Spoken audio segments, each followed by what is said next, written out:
Okay, remember the change in my voice. Really briefly, I want to speak on this. So, you see that there's a lot of Jewish people everywhere these days, especially in California.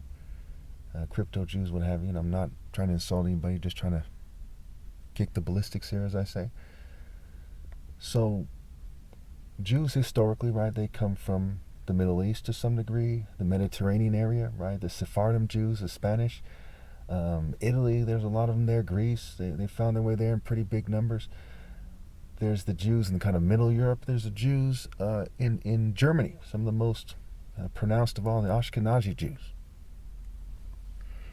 And they assimilate a lot of white people in recent years, and they've assimilated white culture in a certain way. And they tend to not be interested in dating me specifically. So when finding a date in the 90s, it might be like a few needles in a pretty big haystack, right? Where now it's a needle in a much bigger haystack.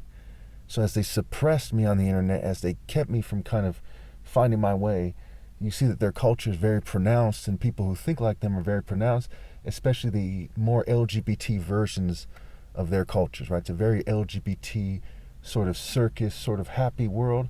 And then there's a bunch of witches, a bunch of arrogance. There's a bunch of parts of their cultures and the other cultures out there that make it very difficult for me to find a suitable date.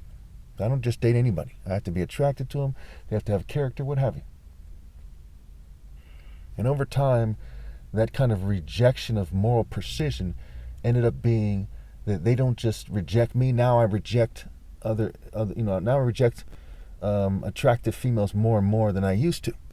And they're also messing up my brain to reduce heterosexual desire, to make it so I'm more asexual, not gay, but asexual, non-sexual. Thank you.